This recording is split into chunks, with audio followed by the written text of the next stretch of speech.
नमस्कार दोस्तों, कैसे हैं आप सब लोग। उम्मीद है बहुत अच्छे होंगे। मेरा नाम है शिवम और होम साइंस जंक्शन पर आप सभी का स्वागत है। तो हम साइंटिफिक असिस्टेंट का प्रीवियस ईयर पेपर कर रहे थे। उसके जनरल सेक्शन के मैथ्स के हमने 10 क्वेश्चन कर लिए थे। बाकी के जो बचे हुए 10 क्वेश्चन हैं उन्हें हम करने वाले हैं आज की क्लास में। तो चलिए क्लास को करते हैं स्टार्ट। क्वेश्चन नंबर 11 आपके सामने है, ध्यान से पढ़िए। क्वेश्चन नंबर 11 है, ए, बी और सी ने क्रमशः 8 लाख, 12 लाख और 15 लाख का निवेश करके एक व्यवसाय शुरू किया। ए एक कार्यकारी साझेदार है और रखरखाव के लिए लाभ का 12.5% प्राप्त करता है और शेष राशि उनके निवेश के अनुपात में वितरित की जाती है। यदि ए को कुल 5200 रुपये मिलते हैं तो कुल लाभ कितना हुआ होगा। तो भाई 3 साझेदार हैं, ए, बी और सी। उन्होंने कुछ कुछ धन लगा के कोई जो है व्यवसाय, कोई बिजनेस स्टार्ट किया। अब उन्होंने तीनों ने सहमति बनाई कि भाई ए जो है, ए इस बिजनेस का रखरखाव करेगा या देखभाल करेगा। इसके लिए हम ए को टोटल लाभ में से एक्स्ट्रा 12.5% ए को मिल जाएगा। बाकी जो बचा होगा वो इन तीनों के जितनी जितनी उन्होंने राशि निवेश की है उसके अनुपात में तीनों में बराबर वितरित हो जाएगा। अब ऐसा करने से ए को कुल 5200 रुपये मिले, तो हमें बताना है कि टोटल लाभ कितना हुआ होगा। तो चलिए क्वेश्चन को करते हैं स्टार्ट।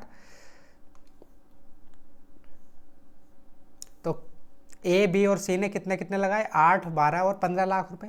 जब हम इनका रेशियो लेंगे तो इनके जीरो की तो कोई वैल्यू रह नहीं जाएगी, क्योंकि रेशियो जब लेंगे तो ये तो कट जाएंगे। तो A ratio B ratio C कितना हो जाएगा भाई, 8 रेशियो 12 रेशियो 15। अब ए को रखरखाव के लिए कितना मिलता है, 12.5%। लाभ का 12.5% प्राप्त करता है। तो 12.5% की आप फ्रैक्शन वैल्यू देखोगे, 12.5% की फ्रैक्शन वैल्यू होती है 1/8।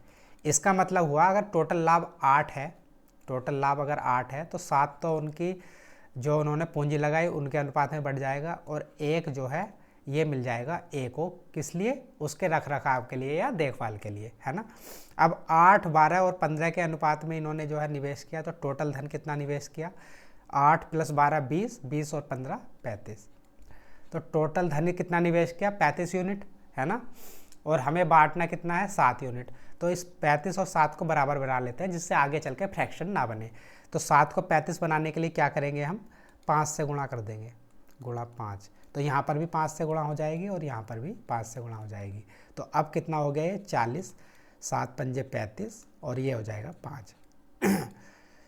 तो अब इसका मतलब क्या हुआ भाई, अगर टोटल 40 का लाभ है तो 35 तो इनके जो इन्होंने पूंजी लगाई इसके अनुपात में बढ़ जाएगा और 5 एक्स्ट्रा ए को मिल जाएगा उसके रखरखाव के लिए, है ना।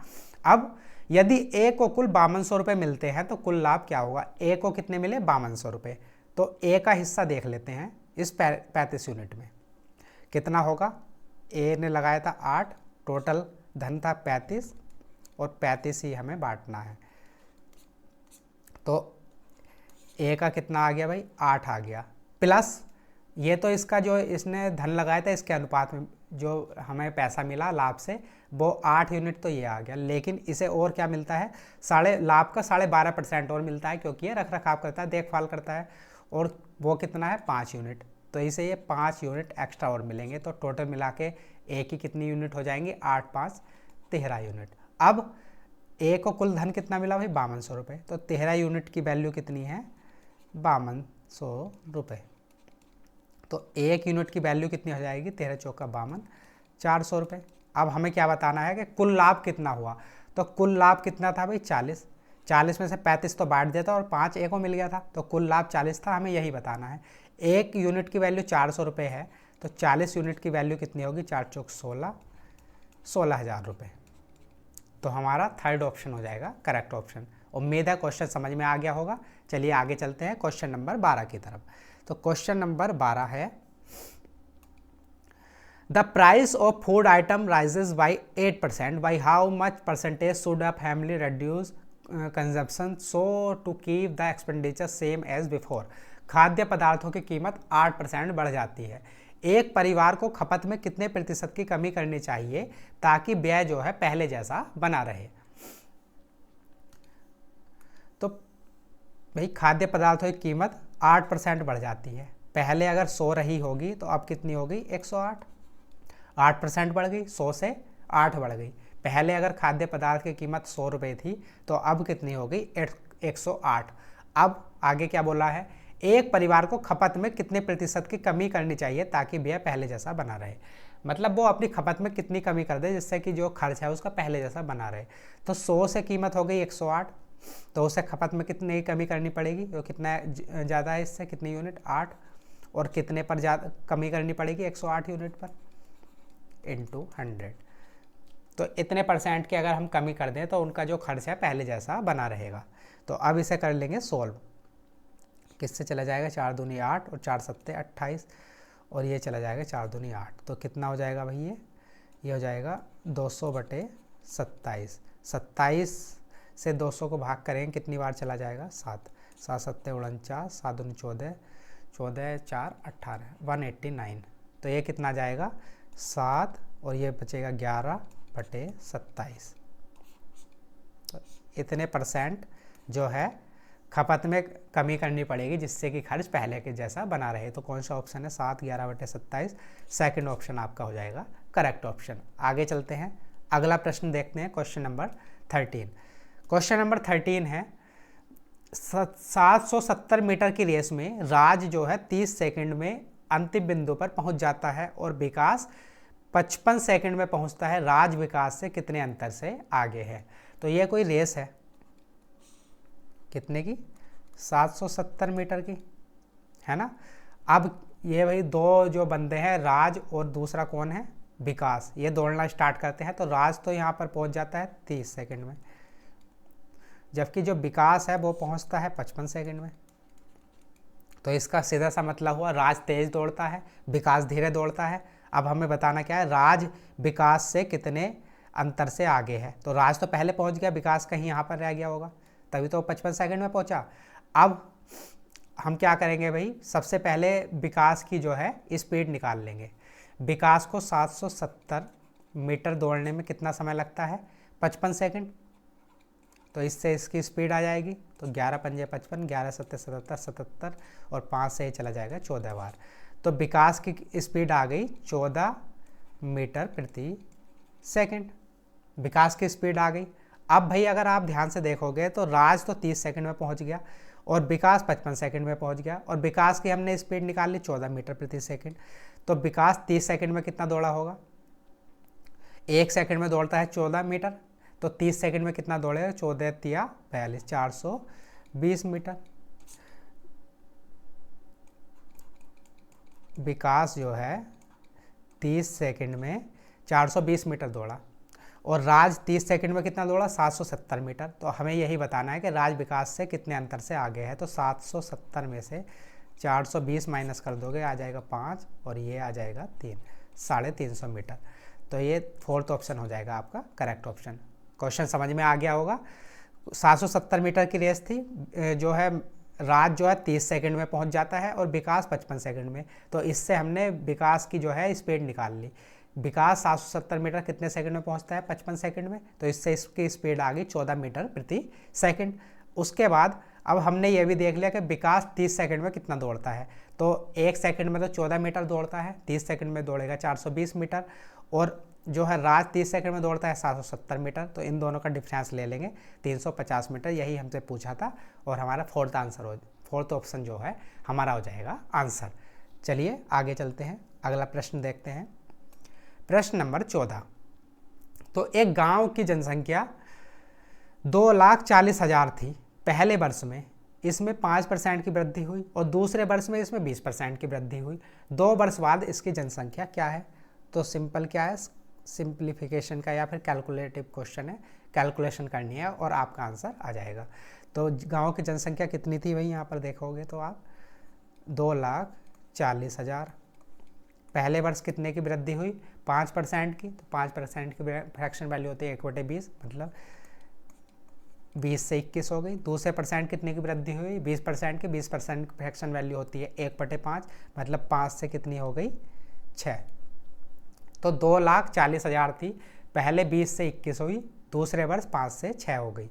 पहले वर्ष 5% की वृद्धि और दूसरे वर्ष में 20% की वृद्धि। अब हम इसे सॉल्व कर लेंगे, हमारा आंसर आ जाएगा। तो 20 की 5 से गुणा करोगे 100, तो 2 जीरो से तो ये कट गए। अब यहाँ बचा 21 गुणा 6, तो 21 और 6। तो अब सबसे पहले ऑप्शन पे नज़र मारो कि यहाँ पर देखिए यूनिट डिजिट जो है अलग अलग है सबकी। ये तो जीरो तो छोड़ दो क्योंकि 2 जीरो तो ये आने ही आने हैं। उसके बाद यूनिट डिजिट यहाँ पर देखिए, यहाँ पर है 2, यहाँ पर है 2, यहाँ पर है 4, यहाँ पर है 8 और यहाँ पर 3। अब 6 की 21 से गुणा करोगे तो 6 की इससे गुणा होगी तो आ जाएगा 6। उसके बाद 6 की 4 से गुणा होगी तो आ जाएगा 24, 4। तो यूनिट डिजिट आना चाहिए 4। अब ऑप्शन देख लेते हैं किसका हमारा यूनिट डिजिट 4 है। तो यहाँ तो है नहीं, यहाँ भी नहीं है, केवल थर्ड ऑप्शन ऐसा है जिसकी यूनिट डिजिट 4 है और 2 जीरो आ रहे हैं। तो यही हमारा हो जाएगा आंसर। तो आप समझ गए ना कि कैसे हमें कैलकुलेशन में भी टाइम को बचाना है अपने। अब आगे चलते हैं। ऑप्शन काफ़ी हेल्प करते हैं आपका टाइम सेव करने में। क्वेश्चन नंबर 15, रचित अपनी 16 वर्षीय बेटी के नाम पर कितना भाई 5 लाख का निवेश एक योजना में करता है जो प्रतिवर्ष 6% चक्रवृद्धि ब्याज देती है। 18 वर्ष की होने पर बेटी को कुल कितनी राशि मिलेगी? तो 16 वर्ष से बेटी है और 18 वर्ष में हमसे पूछा गया है, तो समय कितने का है? 2 साल का। 16 से 17, 17 से 18, 2 साल का समय है। और चक्रवृद्धि ब्याज की दर कितनी है? 6%। तो हमें टोटल राशि बतानी है। तो टोटल राशि बताने के लिए इसे सॉल्व कर लेंगे और क्या करेंगे। तो ये थी 5 लाख। पहले वर्ष कितनी बड़ी होगी? 106/100। फिर दूसरे वर्ष भी 106/100। अब टोटल राशि हमें निकाल लेंगे। तो ये कितने में? 2 जीरो ये, 2 जीरो ये, तो 4 जीरो तो यहाँ से कट हो गए। अब ये बचा कितना हमारे पास? 50 गुणा 106 गुणा 106। अब भाई 106 का स्क्वायर हमें निकालना है। कैसे निकालोगे? या तो आप ऐसे कर लो 106 और 106, ऐसे सीधे मल्टीप्लाई कर लो, या फिर ये 106 क्या है? 100 + 6 है और इसका स्क्वायर निकालना है तो इसका स्क्वायर कर दो। फॉर्मूला क्या लग जाएगा? a² + b² + 2ab। तो या तो आप ये मेथड अपना लो या फिर ये सीधे सीधे ये गुणा कर लो। सीधी सीधी गुणा करोगे कितना आएगा? 6 छंग 36, 6 3 और फिर 6, फिर 0।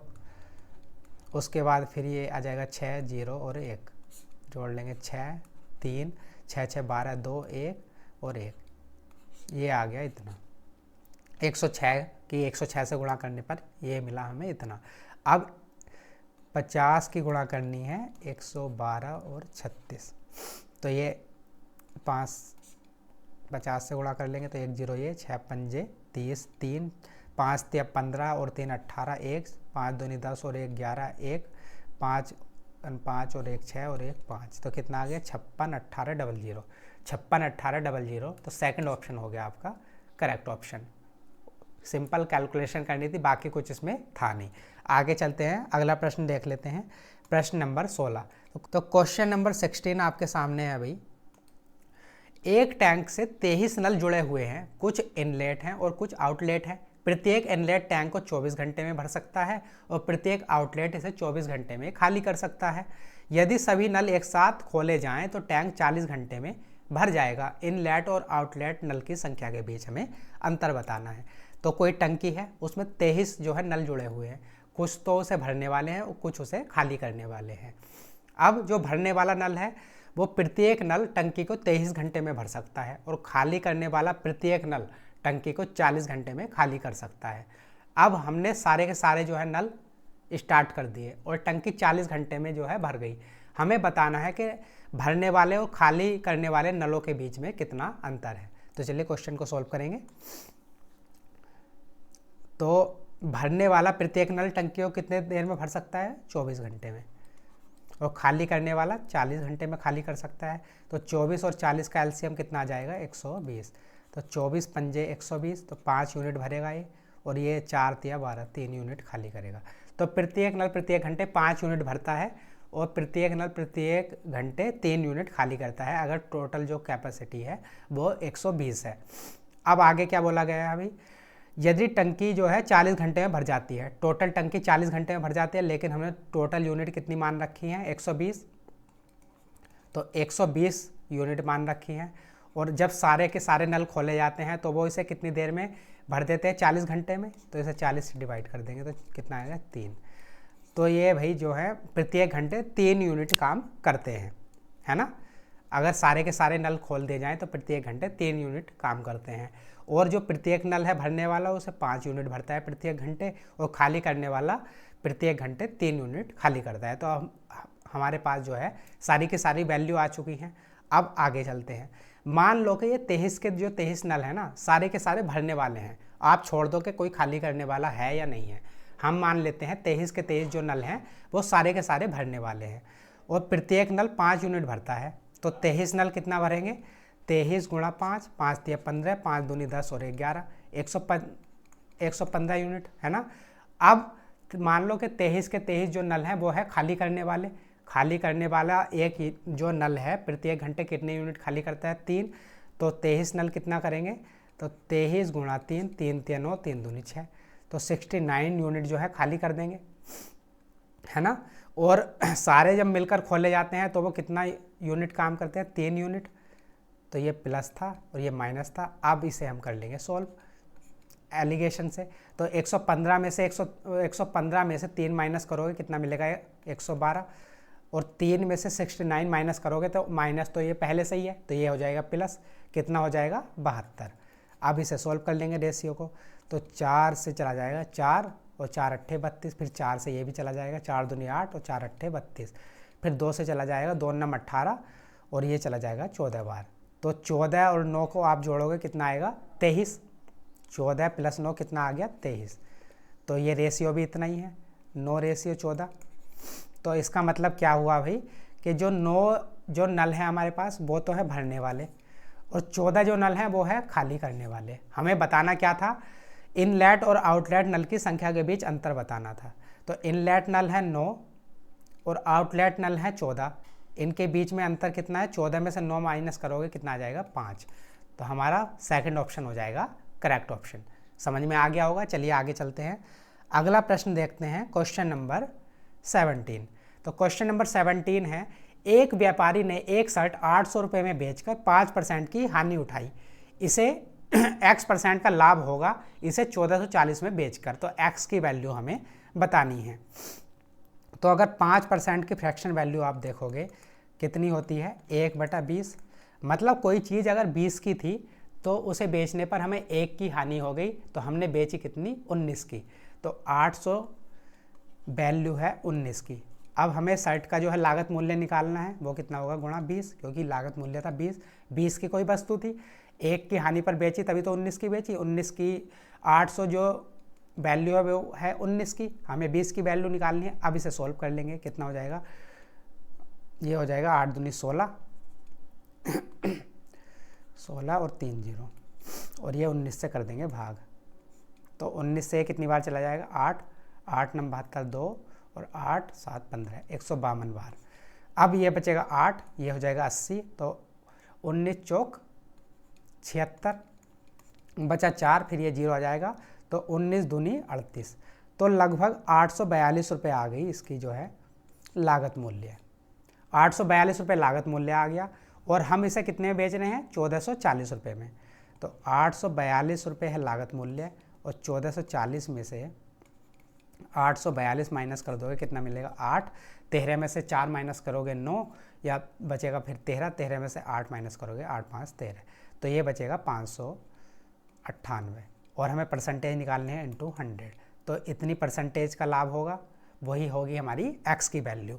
अब भाई अगर आप ऑप्शन को ध्यान से देखोगे तो 71, 61, 81, 86 काफ़ी दूर दूर ऑप्शन है।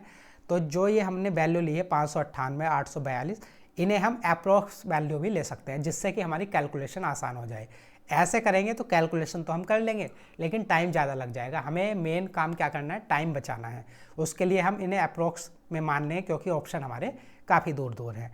तो 598 को हम क्या मान लेते हैं? 600, और 842 को मान लो 840 गुणा 100।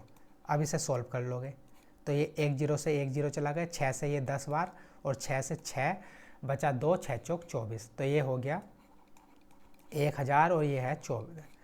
इससे भाग करोगे कितना मिलेगा? 14 छंग 84, 14 सत्ते 98, बचा 2, 14 दूनी 28, तो एक ही बार जाएगा 71। तो लगभग 71% वैल्यू आएगी हमारी x की। अब ऑप्शन देखिए, तो ये फर्स्ट वाला ऑप्शन ही हो जाएगा हमारा करेक्ट ऑप्शन। समझ में आ गया होगा। चलिए आगे चलते हैं। अगला प्रश्न देखते हैं, क्वेश्चन नंबर 18। क्वेश्चन नंबर 18 है 28 सेंटीमीटर व्यास वाला एक ठोस शंकु जिसकी त्रिज्यक ऊंचाई 50 सेंटीमीटर है बनाना है, आवश्यक लकड़ी का आयतन क्या होगा। तो ये कौन का क्वेश्चन है, मेंसुरेशन का क्वेश्चन है। तो भाई एक लकड़ी का कोई ठोस शंकु है, ये लकड़ी का कोई शंकु है ना। उसके बाद क्या बोला गया 28 सेंटीमीटर व्यास वाला, तो इसका व्यास कितना है 28 सेंटीमीटर। ये व्यास 28 सेंटीमीटर है तो रेडियस कितनी होगी इसकी आधी, तो ये होगी 14 सेंटीमीटर। व्यास अगर 28 सेंटीमीटर है तो रेडियस होगी आधी 14 सेंटीमीटर, तो इसकी वैल्यू होगी 14 सेंटीमीटर। अब जिसकी त्रिज्यक ऊंचाई है 50 सेंटीमीटर और त्रिज्यक ऊंचाई ये वाली, ये कितनी है भाई 50 सेंटीमीटर। अब हमें इसकी हाइट निकालनी है ये वाली, तो ये राइट एंगल ट्रायंगल बन गया ना। देखिए ये हो गई 50, ये हो गई 14। अब हमें इसकी वैल्यू निकालनी है, तो पाइथागोरस प्रमेय से निकाल लेंगे, या फिर अगर आपको ट्रिपलेट याद है तो एक ट्रिपलेट होता है हमारे पास 7, 24, 25 है ना। 7, 24, 25 एक ट्रिपलेट होता है। ये ट्रिपलेट अगर आपको याद होते हैं तो आपका टाइम काफ़ी सेव हो जाता है। तो 7 को अगर आप 2 से गुणा करोगे तो कितना मिल जाएगा 14, 25 को 2 से गुणा करोगे तो कितना मिल जाएगा 50, तो ऐसे 24 को 2 से गुणा करोगे कितना मिलेगा 48। तो हमारी इसकी वैल्यू कितनी आ गई 48, है ना। तो हाइट हमने निकाल ली 48 सेंटीमीटर, हाइट आ गई हमारी 48 सेंटीमीटर। अब लकड़ी का आयतन बताना है, तो शंकु के आयतन का फॉर्मूला क्या होता है, शंकु का आयतन होता है 1/3 पाई की वैल्यू क्या होती है 22/7 आर स्क्वायर, रेडियस कितनी है 14 सेंटीमीटर, तो 14 गुणा 14 आर स्क्वायर इंटू हाइट हमने कितनी निकाल ली h 48 सेंटीमीटर। फॉर्मूला होता है 1/3 पाई आर स्क्वायर h शंकु के आयतन का। तो 1/3 पाई की वैल्यू होती है 22/7, आर कितनी है 14 रेडियस, तो 14 का स्क्वायर इंटू हाइट हमने निकाल ली 48 सेंटीमीटर। अब इसे कर लेंगे सोल्व, कैसे 7 दूनी 14 और ये कितना चला जाएगा 3, 3 छंग 18, तो ये हो गया भाई 22 दूनी 44 गुणा 14 गुणा 16। अब यहाँ पर देखिए यूनिट डिजिट को आप देखिए, यहाँ पर सब में देखिए अलग अलग है।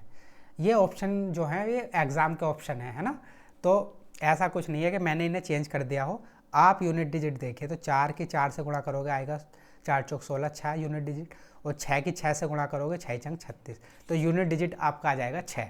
अब आप देखिए सिर्फ एक ही ऑप्शन ऐसा है थर्ड वाला जिसमें यूनिट डिजिट आपकी 6 है, तो यही ऑप्शन हो जाएगा आपका करेक्ट ऑप्शन। आगे आपको कैलकुलेशन करने की ज़रूरत नहीं है। चलिए आगे चलते हैं क्वेश्चन नंबर 19 की तरफ। क्वेश्चन नंबर 19 है भाई, एक लंबवृत्तीय बेलनाकार कंटेनर जिसकी आधार त्रिज्या 9 सेंटीमीटर ऊंचाई 15 सेंटीमीटर है, जो पूरी तरह से आइसक्रीम से भरा है। 9 सेंटीमीटर ऊंचाई और 3 सेंटीमीटर आधार त्रिज्या वाले शंकुओं में आइसक्रीम भरी जानी है, जिसका ढक्कन अर्धगोलाकार है।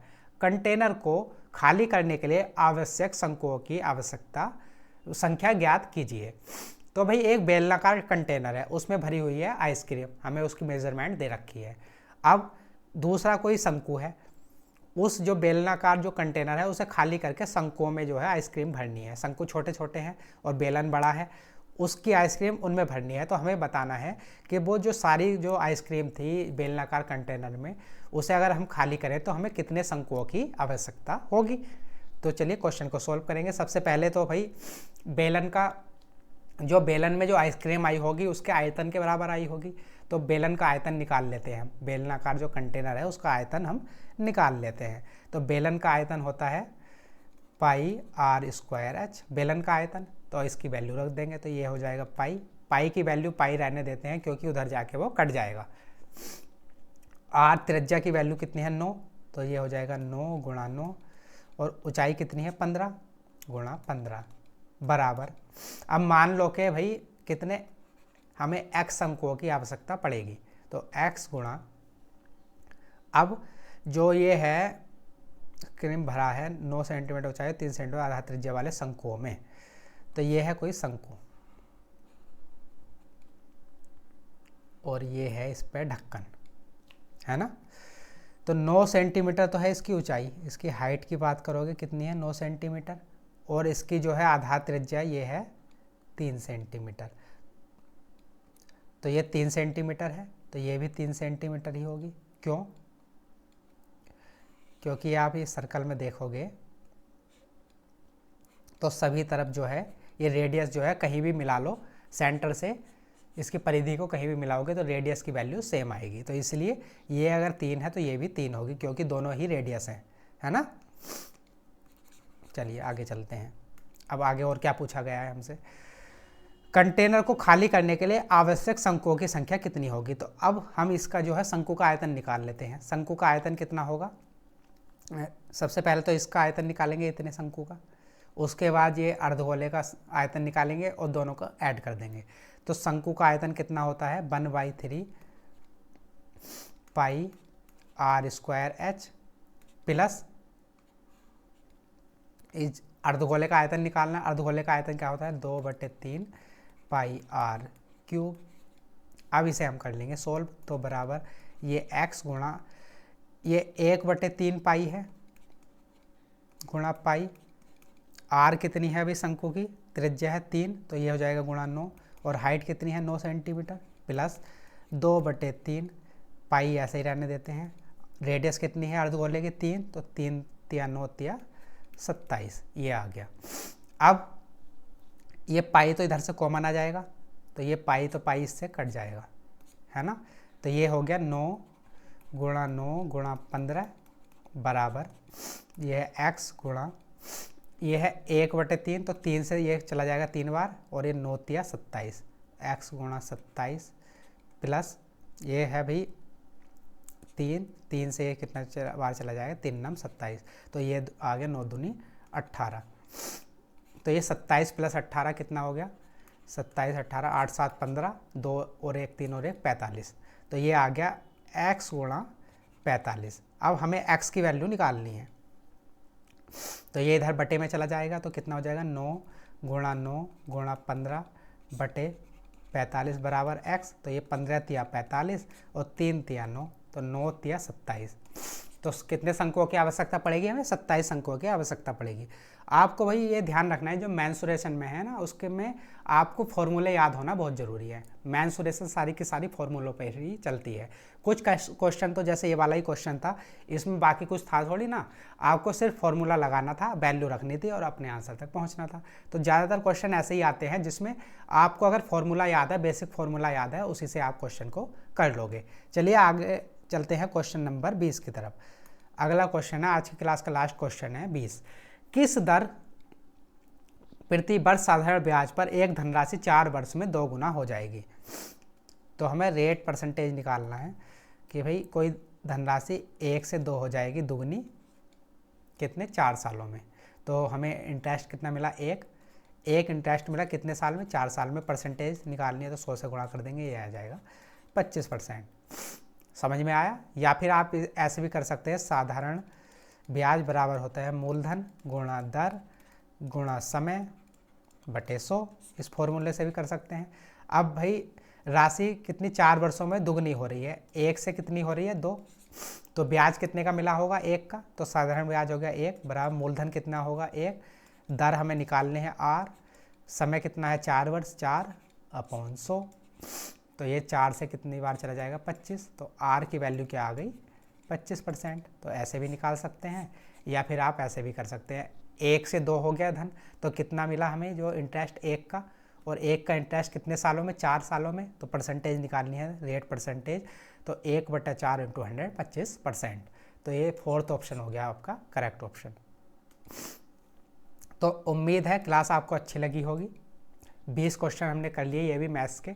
जो कल की क्लास होगी उसमें हम दूसरा पेपर करेंगे, कोई DSSC का प्रीवियस ईयर पेपर ही, उसके जनरल सेक्शन के मैथ्स वाले पार्ट को कवर करेंगे। अगर आपको UGC net first paper DSSC या BPSC ये जो मैथ्स और रीजनिंग की तैयारी करनी है तो जुड़ सकते हैं हमारे चैनल होम साइंस जंक्शन से। इस जो क्लास की जो PDF है, जो क्वेश्चन की PDF है, वो मिल जाएगी आपको Telegram channel paper 1 by Shivam Chauhan पर। तो क्लास अच्छी लगी है तो लाइक कर देना, शेयर कर देना। मिलते हैं कल की क्लास में, तब तक के लिए नमस्कार, धन्यवाद।